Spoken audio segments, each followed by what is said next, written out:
Hi అండి. నమస్తే అందరికీ. అందరూ ఎలా ఉన్నారు? బాగున్నారా? ఈరోజు మీకు ఒక మంచి స్పెషల్ రెసిపీ చూపిస్తానండి. సో, ఇది బిర్యానీలోకి, రోటీ, పులావ్, చపాతీలోకి చాలా బాగుంటుందండి. ఎలా తయారు చేయాలో చూద్దాం, వచ్చేయండి. ముందుగా దీనికి నేను ఒక 5 ఎగ్స్ తీసుకున్నానండి. సో, ఈ ఎగ్స్‌ని మనం ముందుగా పగలగొట్టుకుందాం. సో, ఈ విధంగా తీసుకున్నాను. ఇందులో కొంచెం సాల్ట్, జస్ట్ ఒక పించ్ ఆఫ్ సాల్ట్ అండి, ఎక్కువ అవసరం లేదు. సో, దీన్ని మొత్తం కూడా కలుపుకోవాలి. సో, బ్లెండర్ ఉంటే బ్లెండర్‌తో కూడా చేసుకోవచ్చు. బట్ నేను నార్మల్‌గా స్పూన్‌తో కలిపేసాననమాట. సో, దీన్ని మనం జున్నుని ఎలా అయితే ఉడికించుకుంటామో అలా ఉడికించుకోవాలండి. అంటే ఒక కడాయిలో వాటర్ తీసుకొని, ఒక బౌల్‌లో ఆల్రెడీ మనం ఎగ్స్ తీసుకున్నాం కదండీ! సో, దాన్ని ఇలా పెట్టేసుకొని పైన లిడ్ పెట్టేసుకోవాలి. బాయిల్ అవుతుంది చూసారా? మనం దీన్ని ఎలా చెక్ చేసుకోవాలంటే ఒక ఫోర్క్ ద్వారాగా మనం లోపలికి గుచ్చితే మనకు తెలిసిపోతుంది. సో, అంటలేదు అంటే గనక కుక్ అయిపోయినట్టే, బాయిల్ అయిపోయినట్లే. ఇప్పుడు దీన్ని స్టవ్ ఆఫ్ చేసేసుకుందాం. సో, కూల్ అయిన తర్వాత ఇలా వచ్చిందండి. సో, దీన్ని మనం ఇలా చాక్‌తో చూడండి ఒకసారి సైడ్‌లో మొత్తం ఇలా జస్ట్ అలా ప్రెస్ చేసుకోవాలి. తర్వాత ఇలా దీన్ని పీసెస్ లాగా కట్ చేసుకోవాలండి. చిన్న చిన్న ముక్కల్లాగా. సో, చూసారా, ఈ విధంగా కట్ చేసుకోవాలి.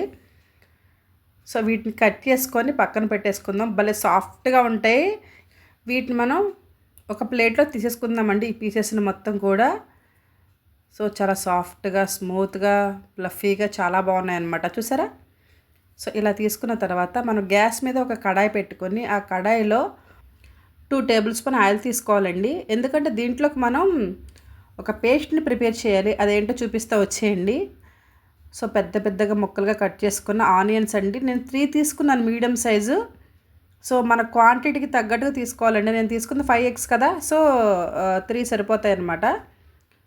సో, ఇలా కొంచెం మగ్గిన తర్వాత ఇందులో మనం టమాటాస్ని యాడ్ చేసుకోవాలండి. నేనైతే ఒక పెద్ద సైజు టమాటా యాడ్ చేశాను. ఎక్కువగా వేస్తే కొంచెం పుల్లగా అనిపిస్తుంది. బట్ ఒకటి సరిపోతుందండి దీనికి. ఇది త్వరగానే కుక్ అయిపోతుందండి. ఒక 2 మినిట్స్ తర్వాత ఇది కుక్ అయిపోతుంది, టమాటా వేసిన తర్వాత కూడా. చూసారా? సరిపోతుందండి. ఈ విధంగా దీన్ని పేస్ట్ పెట్టుకోవాలన్నమాట. దీన్ని మనం చల్లారనిద్దాం. చల్లారిన తర్వాత ఒక మిక్సింగ్ జార్లో తీసుకొని దీన్ని మరీ మెత్తగా పేస్ట్ పట్టకూడదండి. కొంచెం కచ్చా పచ్చా కింద పేస్ట్ పెట్టుకోవాలి. ఇది పేస్ట్ పట్టేసుకొని పక్కన పెట్టేసుకొని, సేమ్ కడాయిలోనే మనం ఒక 2 టేబుల్ స్పూన్ ఆయిల్ తీసుకోవాలి. అంటే ఆల్రెడీ కొంచెం ఆయిల్ ఉంటుంది, బట్ అది సరిపోదు కదండి. సో, ఒక 2 టేబుల్ స్పూన్ ఆయిల్ తీసుకోండి. ఇప్పుడు మనం కట్ చేసుకున్నవి ఉన్నాయి కదండి పీసెస్, ఎగ్ పీసెస్. సో, వాటన్నిటిని కూడా ఒకసారి ఫ్రై చేసుకోవాలి. ఎక్కువ టైం అవసరం లేదండి. లైట్ గోల్డెన్ షేడ్ వస్తే సరిపోతుందండి. సో, త్వరగానే ఫ్రై అయిపోతాయి అన్నమాట. సో, చూసారు కదా, ఈ విధంగా మనం ఉన్న వాటిని పక్కకు ప్లేట్లో తీసేసుకుందామండి. సో, అదే కడాయిలో ఆయిల్ ఉంది కదండి, అది సరిపోతుంది. నేనైతే మళ్ళీ ఏమీ ఎక్స్ట్రా యాడ్ చేయలేదు. అందులో మనం కొంచెం చెక్క, షహజీరా, బిర్యానీ ఆకు ఉంటుంది కదండి. సో, అదొకటి వేసుకోవాలి, అంతేనండి. జస్ట్ ఒక 2 మినిట్స్ ఫ్రై చేయాలి. అందులో మనం ప్రిపేర్ చేసుకున్న పేస్ట్ ఉంది కదండి. సో, దాన్ని వేసేసుకొని ఫ్రై చేయాలండి. ఆయిల్ పైకి వచ్చే వరకు కూడా మనం దీన్ని కొంచెం ఫ్రై చేసేసుకోవాలి. సో, ఎక్కువ టైం అయితే పడుతుందండి. ఒక 2 to 5 మినిట్స్లో అయిపోతుంది. ఇందులో మనం 1 tablespoon ginger garlic paste వేసుకోవాలండి. అది కూడా పచ్చివాసన పోయే వరకు కూడా ఫ్రై చేసుకోవాలి. సో, ఇలా కొంచెం ఫ్రై అయిన తర్వాత అసలు ఫ్రై చేస్తుంటేనే మంచి స్మెల్ వస్తుందండి. ఇందులో మనం టేస్ట్ సరిపడా సాల్ట్, 1 టేబుల్ స్పూన్ ధనియాల పౌడర్, 1 టేబుల్ స్పూన్ కారం, హాఫ్ టేబుల్ స్పూన్ జీలకర్ర పౌడర్, కొంచెం పసుపు అండి. సో, మొత్తాన్ని వేసుకొని కలిపేసుకోవాలి. ఇలా కలిపిన తర్వాత ఇందులో మనం ముందుగా ఫ్రై చేసి పెట్టుకున్న ఎగ్ పీసెస్ ఉన్నాయి కదండి, వాటిని యాడ్ చేసేసుకోవాలండి. జస్ట్ మొత్తాన్ని కూడా కలిపేయాలి. సో, ఇందులో కలిపేసి మనం ఫైనల్గా జస్ట్ కొంచెం వాటర్ అండి. ఆల్రెడీ మనం మిక్సీ చేసాం కదా, సో అందులోనే వేసుకోవచ్చు.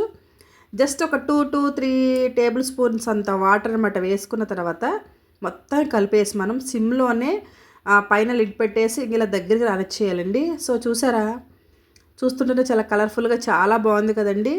నిజంగా కర్రీ మాత్రం చాలా బాగుంటుంది. మీలో ఎవరైనా ట్రై చేసి ఉంటే మాత్రం కామెంట్ చేయండి. సో, ట్రై చేయకపోయినా కూడా కామెంట్ చేయండి. సో, ఖచ్చితంగా దీన్ని ట్రై చేయాలండి, చాలా అంటే బాగుంటుంది. ఫైనల్గా కొత్తిమీర అండి. కొత్తిమీర వేస్తేనే ఏ కర్రీకైనా అందం వస్తుంది కదండి. బట్ మీరేమంటారు? మొత్తం ఒకసారి కలిపేసుకుందాం. మన ఎమ్మి ఎగ్ కర్రీ రెడీ అండి. దీనికి ఏం పేరు పెట్టాలో నాకు అర్థం కాలేదు. బట్ దీనికి ఏం పేరైతే బాగుంటుందో అది కూడా కామెంట్ చేయండి. బట్ నేను ఎగ్ రెసిపీ అని పెడుతున్నాను.